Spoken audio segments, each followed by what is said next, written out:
আগামী ফেব্রুয়ারিতে হবে জাতীয় সংসদ নির্বাচন। এজন্য ইসিকে চিঠি দেওয়া হবে বলে জানিয়েছেন প্রধান উপদেষ্টা ডক্টর মোহাম্মদ ইউনূস। গণঅভ্যুত্থানের বর্ষপূর্তিতে মঙ্গলবার রাতে জাতির উদ্দেশ্যে দেওয়া ভাষণে এ কথা জানান তিনি। প্রধান উপদেষ্টা আরও বলেন, আজ থেকে নির্বাচনের প্রাতিষ্ঠানিক আয়োজন শুরু। নির্বাচন সুষ্ঠু, শান্তিপূর্ণ এবং উৎসবমুখর করতে সরকার সব ধরনের সহযোগিতা করবে বলে জানান তিনি।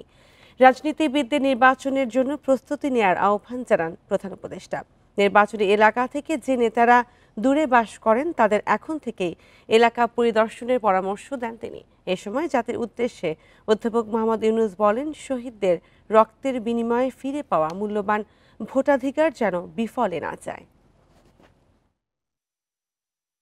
অন্তর্বর্তী সরকারের পক্ষ থেকে আমি প্রধান নির্বাচন কমিশনারের কাছে চিঠি পাঠাবো যেন নির্বাচন কমিশন আগামী রমজানের আগে 2026 সালের ফেব্রুয়ারি মাসে জাতীয় নির্বাচন অনুষ্ঠানের আয়োজন করেন। আপনারা সকলেই দোয়া করবেন যেন সুন্দরভাবে নির্বাচন অনুষ্ঠান করে এদেশের সকল নাগরিক একটি নতুন বাংলাদেশ গড়ার কাজে সফলভাবে এগিয়ে যেতে পারে। আমরা সরকারের পক্ষ থেকে এই নির্বাচন যাতে সুষ্ঠু, শান্তিপূর্ণ এবং উৎসবমুখরভাবে সম্পন্ন করা যায় সেজন্য সকল প্রকার সাহায্য সহযোগিতা প্রদান করব। এবারের নির্বাচন যেন আনন্দ উৎসবের দিক থেকে, শান্তি শৃঙ্খলার দিক থেকে, ভোটার উপস্থিতির দিক থেকে, সৌহার্দ্য ও আন্তরিকতার দিক থেকে দেশের ইতিহাসে স্মরণীয় হয়ে থাকে। ফেব্রুয়ারিতে নির্বাচন আয়োজনের প্রধান উপদেষ্টার ঘোষণাকে স্বাগত জানিয়েছে বিএনপি ও এনসিপি। বিএনপি বলছে, অধ্যাপক ইউনূসের বক্তব্যে নির্বাচনে সন্দেহ দূর হয়েছে। আর জাতীয় নাগরিক পার্টি বলেছে, সময় কম পেলেও সাংগঠনিকভাবে আরও শক্তিশালী হয়ে ভোটে অংশ নেবে তারা। নাগরিকবৃন্দ ভোট দিতে পারেনি। আগামী সংসদ নির্বাচনের জন্য প্রাতিষ্ঠানিক প্রস্তুতি বুধবার থেকেই শুরুর কথা জানান প্রধান উপদেষ্টা ডক্টর মোহাম্মদ ইউনূস। মঙ্গলবার রাতে জাতির উদ্দেশ্যে দেয়া ভাষণে তিনি বলেন, ফেব্রুয়ারিতে রোজার আগেই নির্বাচন আয়োজনের জন্য ইসিকে চিঠি দিচ্ছে সরকার। আমি প্রধান নির্বাচন কমিশনারের কাছে চিঠি পাঠাবো। প্রধান উপদেষ্টার এই বক্তব্যকে স্বাগত জানিয়েছে বিএনপি।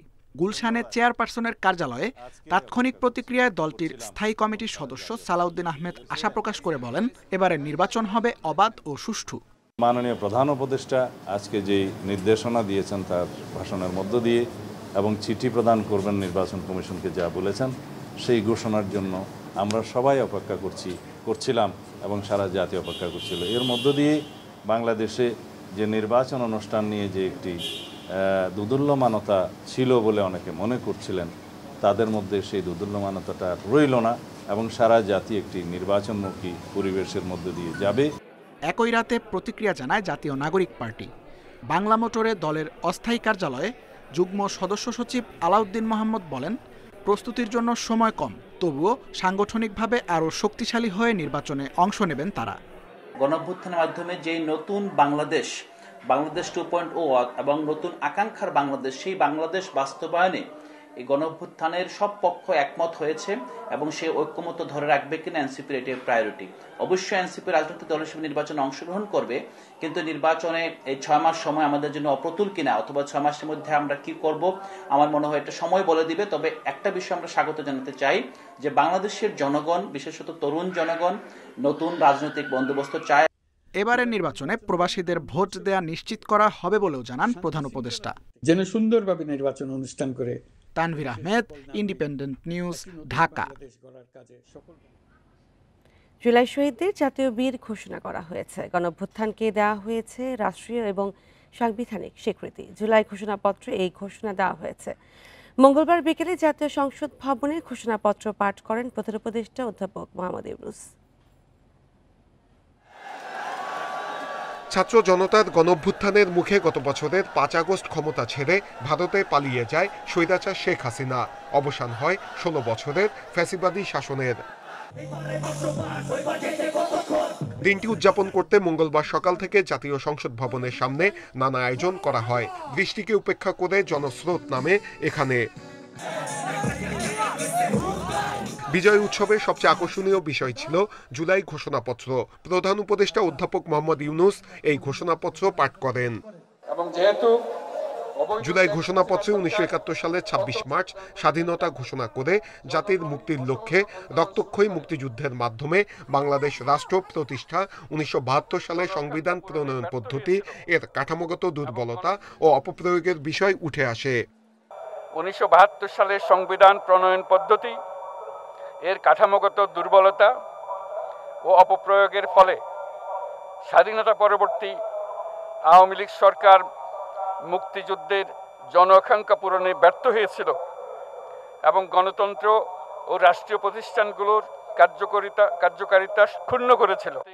দীর্ঘ ১৬ বছরের ফ্যাসিবাদী অগণতান্ত্রিক এবং গণবিরোধী শাসন ব্যবস্থা ২৪-এর গণঅভ্যুত্থানের প্রেক্ষাপটের বিষয় উঠে আসে জুলাই ঘোষণাপত্রে।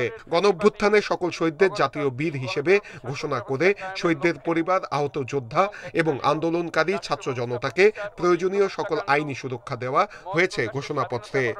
যেহেতু বাংলাদেশের রাজনৈতিক ও সাংবিধানিক সংকট মোকাবেলায় গণঅভ্যুত্থানের মধ্য দিয়ে ব্যক্ত জনগণের সার্বভৌমত্বের প্রত্যয় ও প্রয়োগ রাজনৈতিক ও আইনি উভয় দিক থেকে যুক্তিসঙ্গত, বৈধ ও আন্তর্জাতিকভাবে স্বীকৃত। পরবর্তী নির্বাচিত সরকারের সংস্কারকৃত সংবিধানের তফসিলে এ ঘোষণাপত্র সন্নিবেশিত থাকবে। এদিকে জুলাই ঘোষণাপত্রের পাশাপাশি জাতীয় ঐক্য গড়ে তুলতে হবে বলে বলছেন ছাত্র জনতা। আমরা আজকে এখানে আসতে পেরে এখানে আসছি এই জুলাই যে সনদ পেয়ে আমরা অত্যন্ত খুশি। আমাদের এই স্বাধীনতা ধরে রাখতে হবে, আমাদের জাতীয় ঐক্য ধরে রাখতে হবে। জুলাই হত্যাকাণ্ডের সাথে জড়িতদের বিচার দ্রুত শেষ করার দাবি তাদের। এই আনন্দ মুক্তির, এই আনন্দ স্বৈরাচার পতনের, দেশে আর কখনো যেন ফ্যাসিবাদের জায়গা না হয় এমনটাই প্রত্যাশা সকলের। নূরে আলম, ইন্ডিপেন্ডেন্ট নিউজ, ঢাকা। গণভবনে জুলাই গণ অভ্যুত্থান স্মৃতি জাদুঘরের নির্মাণ কাজের অগ্রগতি পরিদর্শন করেছেন অন্তর্বর্তী সরকারের প্রধান উপদেষ্টা অধ্যাপক মোহাম্মদ ইউনূস। জুলাই গণ অভ্যুত্থান দিবস উপলক্ষে মঙ্গলবার গণভবনে যান তিনি। এক সংবাদ বিজ্ঞপ্তিতে এ তথ্য জানিয়েছে প্রধান উপদেষ্টার প্রেস উইং। বিজ্ঞপ্তিতে বলা হয়, জাদুঘরটি ২০২৪ সালের ঐতিহাসিক জুলাই অভ্যুত্থানের পটভূমি, সংগ্রাম, শহীদ এবং বিজয়ের দলিল হিসেবে নির্মাণাধীন রয়েছে। সেখানে গিয়ে সংশ্লিষ্ট প্রকৌশলী, স্থপতি ও কর্মীদের সঙ্গে মতবিনিময় করেন প্রধান উপদেষ্টা। যত দ্রুত সম্ভব কাজ শেষ করার নির্দেশনা দেন তিনি। পরিদর্শনের সময় মুক্তিযুদ্ধ বিষয়ক উপদেষ্টা ফারুক আজম, গণপূর্ত উপদেষ্টা আদিলুর রহমান খান, সংস্কৃতি বিষয়ক উপদেষ্টা মোস্তফা সারোয়ার ফারুকী ও জাদুঘর বাস্তবায়ন কমিটির সদস্যরা প্রধান উপদেষ্টার সঙ্গে ছিলেন।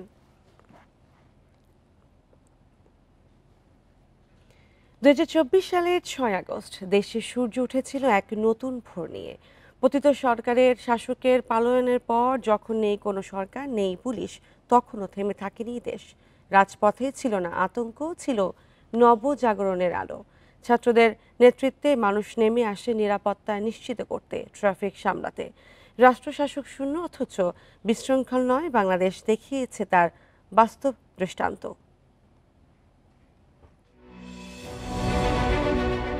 ৬ আগস্ট ২০২৪, ছাত্র জনতার হাতে নতুন ভোরের দেশ, নতুন এক উজ্জ্বল সকালের সূচনা।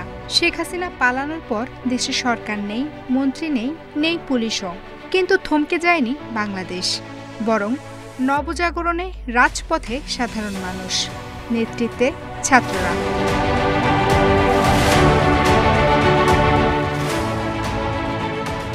পুলিশের অনুপস্থিতিতে অলিগলিতে নিরাপত্তার দায়িত্ব নেয় সাধারণ মানুষ। পাড়া মহল্লায় পাহারা বসায় তরুণেরা। এলাকার প্রবেশপথে পাহারা, যেন কোনো অপশক্তি ঢুকতে না পারে। নিজেদের বাসা মনে করি, যদি নিজেদের দেশকে পরিষ্কার পরিচ্ছন্ন থেকে শুরু করে আইন শৃঙ্খলা মেনটেন করি, তবে আমরা নতুন বাংলাদেশ গড়ে তুলতে পারবো। আমরা ছাত্ররা অনেক কষ্ট করছি, যেহেতু দেশ আমাদের, আবার পুরো সংস্কার করে আগের জায়গায় নিয়ে আসার কাজও আমাদের। রাজধানী জুড়ে ছাত্রদের ট্রাফিক নিয়ন্ত্রণ, রিকশা থেকে শুরু করে অ্যাম্বুলেন্স, সব চলছে শৃঙ্খলায়, কেউ নিয়ম ভাঙে না।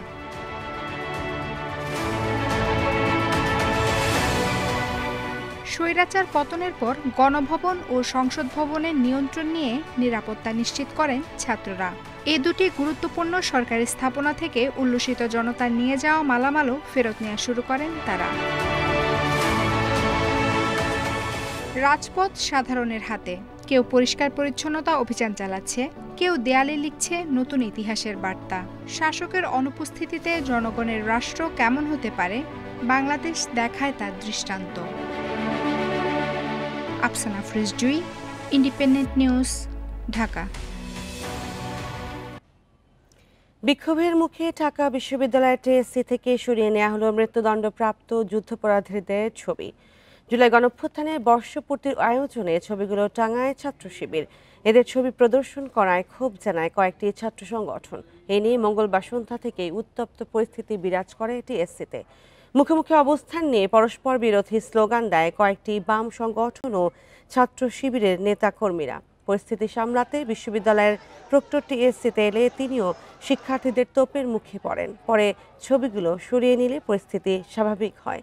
এই নিয়ে সংবাদ সম্মেলনে ছাত্র শিবিরের নেতারা একটি গোষ্ঠীর বিরুদ্ধে মব সৃষ্টির অভিযোগ তোলেন। যমুনা পদ্মা অববাহিকায় 7 জেলায় এবছর নদীর ভাঙন তীব্র আকার ধারণ করতে পারে। প্রায় 850 হেক্টর কৃষি জমি, বসতভিটা বিলীন হয়ে যেতে পারে বলে পূর্বাভাস দিয়েছে centre for environmental and geography information service CEIGS।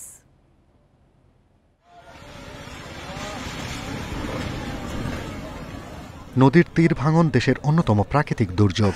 National adaptation plan of বাংলাদেশের তথ্য মতে 5 দশকে পদ্মা যমুনার ভাঙনে বিলীন হয়েছে প্রায় 1.5 লাখ হেক্টর জমি। এতে সবচেয়ে বেশি ক্ষতি হয়েছে যমুনা অববাহিকায়। দেশে গড়ে প্রতি বছর 3000 হেক্টরেরও বেশি জমি বিলীন হচ্ছে নদীগর্ভে, আর বাস্তুচ্যুত হচ্ছে প্রায় 25,000 প্রান্তিক মানুষ।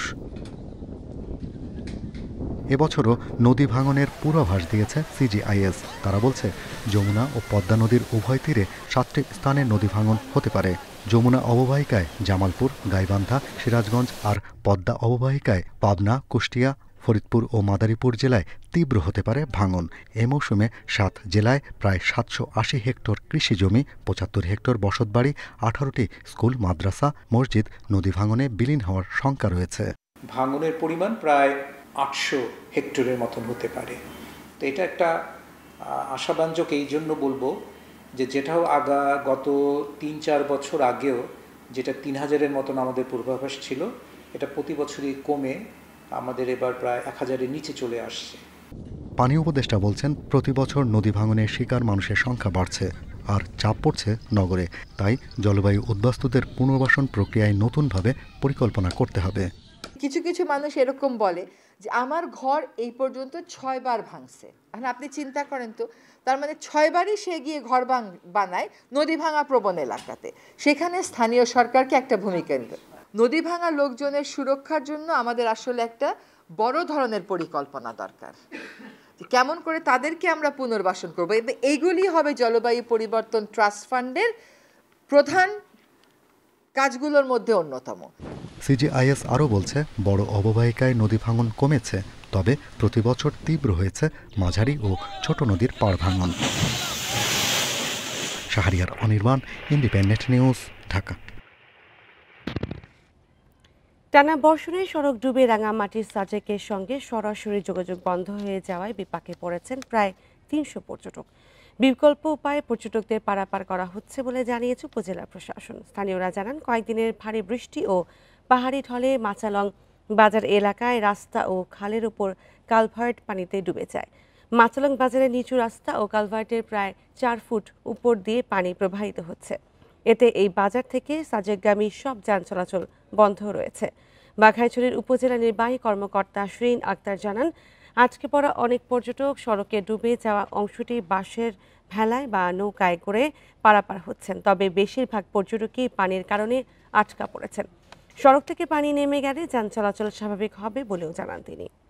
আর এই নিয়ে আরও জানাতে খাগড়াছড়ি থেকে যুক্ত হচ্ছেন সহকর্মী সমীর মল্লিক। সমীর, এই মুহূর্তে খাগড়াছড়ির অবস্থা কি এবং যে পর্যটকরা আছেন তাদের কি পারাপার করা সম্ভব হয়েছে কিনা?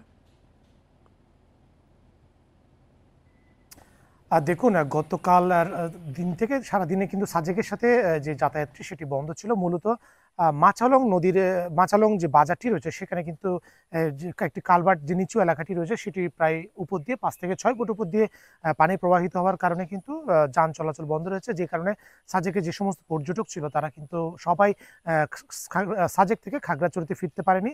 অর্থাৎ সেখানে প্রায় 300-র মতো পর্যটক আটকা রয়েছে এই মুহূর্তে, এবং যারা সাজেকে যাওয়ার কথা ছিল সেরকম প্রায় 250 মতো পর্যটক তারা কিন্তু সাজেক না গিয়ে খাগড়াছড়িতে পুনরায় ফিরে এসেছে।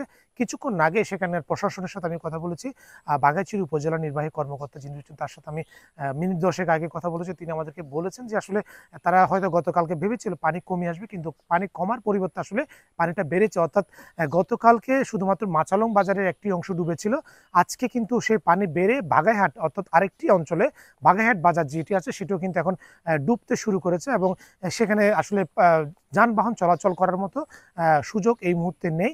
অর্থাৎ বাগাইহাট বাজারেও একটি অংশ সেখানে প্রায় 5 থেকে 6 ফুট নিচে সড়কের অংশটি পানির নিচে চলে গেছে, অর্থাৎ বলা যাচ্ছে সেখানেও যান চলাচল বন্ধ রয়েছে।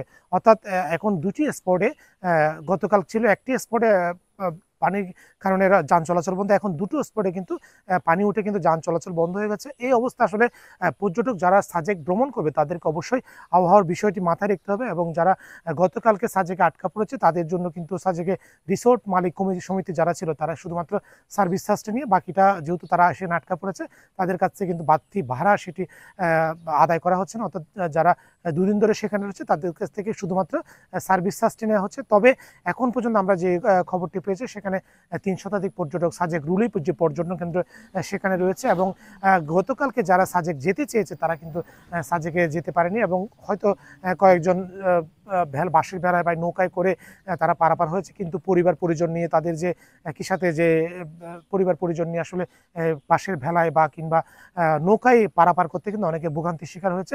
সেক্ষেত্রে আসলে সাজেক ভ্রমণের ক্ষেত্রে এই সময়ে কিন্তু এখনও ভালো বৃষ্টিপাত হচ্ছে, এবং সাজেকের সড়কে বা যে আশেপাশে যে নদীগুলো রয়েছে সেখানে কিন্তু পানির প্রবাহ সেটা বেড়েছে, এবং কাপ্তাই হ্রদে পানির পরিমাণ বাড়ার কারণে নদীগুলো থেকে আসলে পানি নেমে যাওয়ার যে পরিমাণ সেটাও কিন্তু অনেকটাই কম।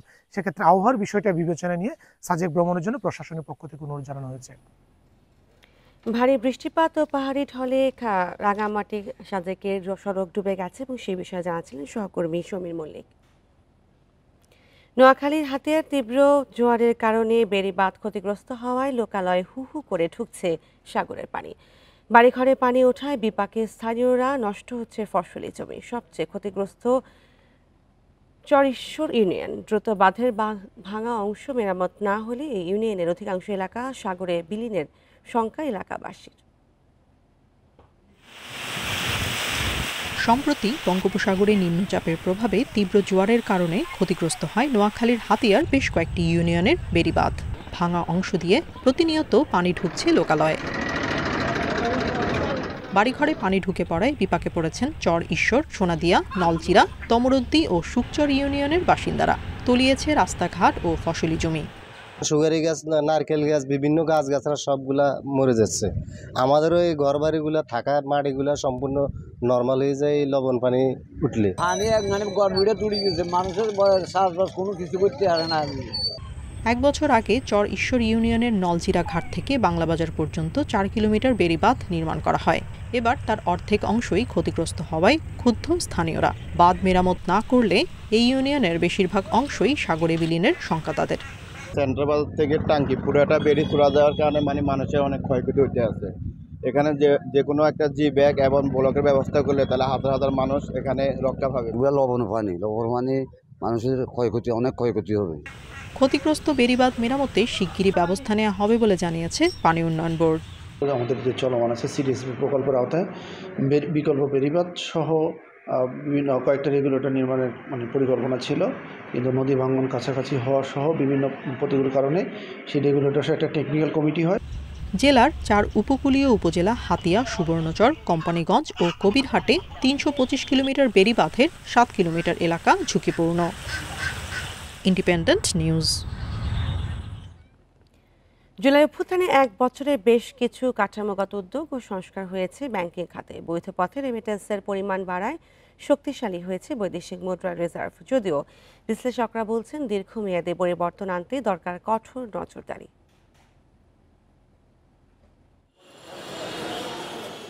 অনিয়ম, দুর্নীতি ও লুটপাটে জর্জরিত ব্যাংক খাতকে টেনে তুলতে গত বছর আগস্টে অর্থনীতিবিদ আহসান এস মনসুরকে দেয়া হয় কেন্দ্রীয় ব্যাংকের দায়িত্ব। এরপর ব্যাংকিং খাতে নানা সংস্কারের উদ্যোগ নেয় বাংলাদেশ ব্যাংক। রিয়েল ইন্টারেস্ট রেটটা পজিটিভ, পলিসি ইন্টারেস্ট রেট। 14টি ব্যাংকের পরিচালনা পর্ষদে আসে ব্যাপক রদবদল। দেশি বিদেশি ব্যক্তিদের নিয়ে গঠন করা হয় 3টি টাস্কফোর্স। দুর্বল ব্যাংকগুলো আমানতকারীদের অর্থ ফেরত দিতে ব্যর্থ হলে তারল্য সহায়তা দিয়ে এগিয়ে আসে কেন্দ্রীয় ব্যাংক। এক বছরে ব্যাংকিং সেক্টরের প্রকৃত চিত্র, সেটা হাল বলি বা বেহাল বলি, সে অবস্থা জাতির কাছে তুলে ধরতে সক্ষম হয়েছে। কোনো প্রকার ক্যামোফ্লেজ আর কেন্দ্রীয় ব্যাংক করেনি। যা প্রকৃত চিত্র, সেটা বর্তমান প্রশাসনের বিপক্ষে গেলেও আমরা কিন্তু কার্পণ্য করিনি প্রকৃত চিত্র জনগণের সামনে তুলে ধরার ক্ষেত্রে। জুলাই অভ্যুত্থানের পর ডলারের বাজারে স্থিতিশীল রাখতে বেশ কিছু পদক্ষেপ নেয় কেন্দ্রীয় ব্যাংক। প্রবাসীদের আন্তরিকতায় ও হুন্ডি কমে যাওয়ায় বাড়তে থাকে বৈদেশিক মুদ্রার প্রবাহ। রেমিটেন্সের পাশাপাশি রিজার্ভে আসে গতি। মূল্যস্ফীতি নিয়ন্ত্রণে নীতিসুধার বাড়ায় বাংলাদেশ ব্যাংক। তবে খেলাপির প্রকৃত চিত্র বের হয়ে আসায় জুন শেষে ব্যাংকিং খাতে খেলাপি 5 লাখ কোটি টাকা ছাড়িয়ে যায়, যা আদায় এখন বড় চ্যালেঞ্জ বলে মনে করেন বিশ্লেষকরা।